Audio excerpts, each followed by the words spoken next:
This will be my fourth precious metals bull market.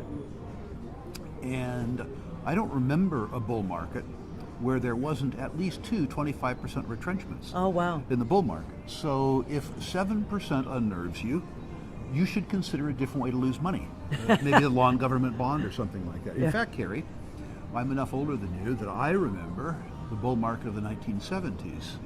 The gold price went from $35 an ounce to $850 an ounce. In the middle of that gold bull market, the gold price fell by half. Yeah. And by the way, that didn't derail the bull market. So for those of you who want to stay the trade in gold, understand that it's not going to be stair steps to heaven. It's not going to be straight up. It's going to be up, back, up, back, up, back, up, back. And if 7% bothers you, wait till you sit through 25. What would you say to people that are looking at this market that perhaps haven't entered it before? If you are long gold, if you already have enough gold. Well, hang on a second. Is there ever a time when you have enough gold?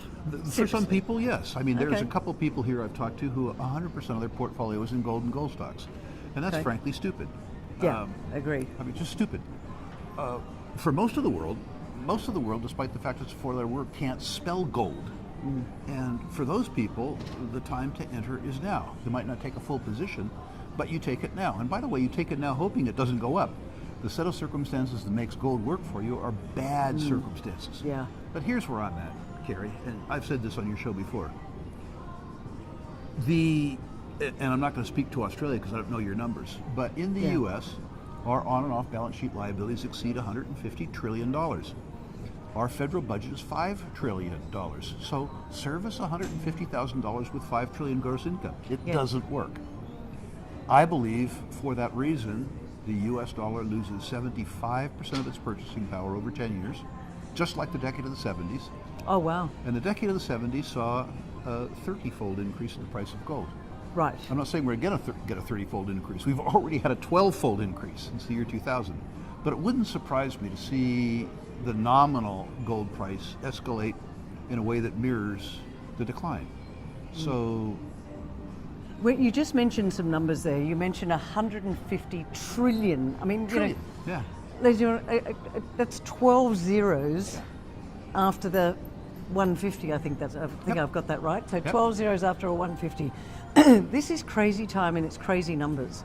Because we used to think a million was a lot, then we used to think a billion was a lot. We're now talking trillions and 5 trillion in revenue coming in. Yeah, that's... Is it, I just need to ask you, is this something that can be solved? Or is this something that needs a catastrophic revaluation? It depends on how you define solve. Yeah. If you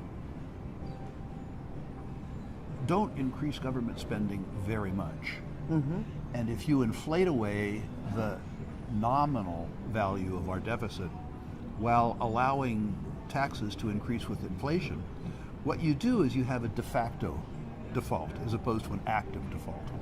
There's two ways we can get out of this problem. Okay. We can take it $150 trillion in debt. Yes. And we can be honest, like the Argentines were. We can say to the bondholders, too bad, so sad, times are tough, no money for you. We can say to the old geezers like me, yeah, you paid in for 60 years, but you're not getting out. That's one thing we could do. Yep. We could be honest, like the Argentines. But that's not what we're going to do. Not going to happen. What we're going to do is we're going to reduce the purchasing power of the US dollar so that, as an example, the $120 trillion in off-balance sheet liabilities becomes, in a real sense, some number closer to 30 trillion, 35 trillion.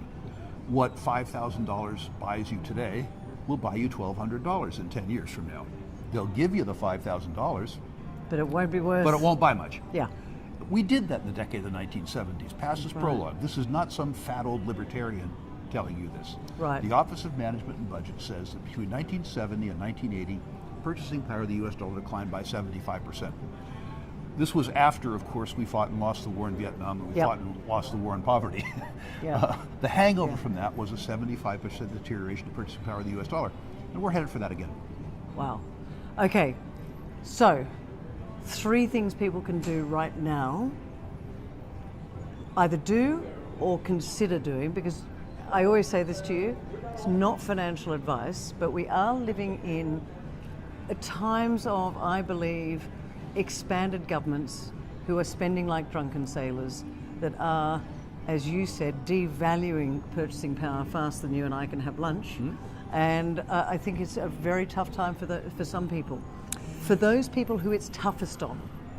Well, they need to understand that the next 10 years will be tougher than the last 40 have been. Right. And irrespective of your station in life, what you're going to have to do for the next 10 years is live below your means. Right. At a conference like this, sadly, where you have the opportunity to learn how to become rich, people want to learn how to live rich as opposed to be rich. What do you mean by that?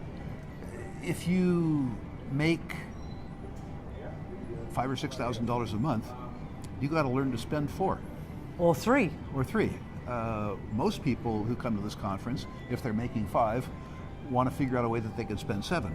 Right. And that doesn't work. Yeah.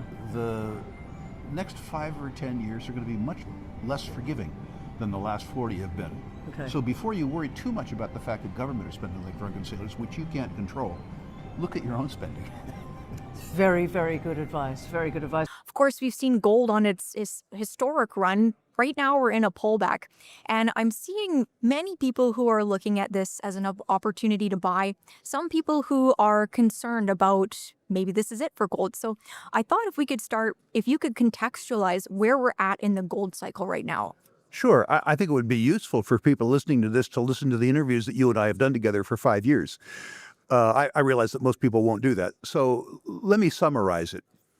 First of all, in the very near term, I sold 25% of my junior gold stocks. I did it because by selling 25%, I was able to get the other 75% for free. In other words, I sold off 25% of my upside to eliminate 100% of my downside. That's for the speculative part of my portfolio. The other part of me, Charlotte, has been saving in gold, maintaining liquidity in dollars, but saving in gold since the year 2000. I haven't sold an ounce of physical gold. And in the 25% of my junior gold stocks that I sold, half that money went into gold and 3 senior gold producers. In other words, I bought beta and I sold alpha. I believe, as you and I have discussed before, that looking forward for the next 10 years, the US dollar loses 75% of its purchasing power in real terms, which means I suspect that over 10 years, the gold price, the nominal gold price, the US dollar quoted gold price, will increase to match the decline in purchasing power of the dollar. Does that mean that I think gold will go up threefold in 10 years? Perhaps. Yeah. You know, nobody's going to get this right. The whole game is to get close. So if you aren't in gold, you need to begin systematically saving in gold. You absolutely have to. You also have to understand the inherent volatility in the gold price. It will not be stair steps to heaven. It will decline 25%, 30%, sometimes 50%. In a bull market, you have to be prepared for that. So it's a nuanced question. I agree. And I think for those who have been following our interviews or your interviews elsewhere, this won't be a surprise and it will be things that they've heard before. But I think it is good to go over. And I want to hear more about your selling the 25% of your junior mining portfolio, because I read your post on X and I thought that was pretty interesting. I've got a number of questions, but I thought I would start with what made you decide to sell? What was the trigger? And how did that play out? Did you sell all at once or was it a process? How did that go? Answer the second question. I asked the broker to be aggressive. We were in a period 5 weeks ago where there were no asks. There were all bids. And I've learned in the market to do what's easy. If there's no bids, be a bid. If there's no asks, be an ask. And the sector was white hot. There were so many junior financings. And when a company's financing, they're telling you that your cash is worth more than their stock. Well, they should know what their stock is worth. Since they were selling, I decided I would sell some too. But what was most important to me was personal. I've been a heavy investor in the sector since 2020. And I was at a period of time where I could, by selling a quarter of my position, recoup all of my capital and pay the capital gains tax and have the rest for free. I can be very patient, Charlotte, with that remaining 75% because it stands me zero after tax. It was a personalized decision.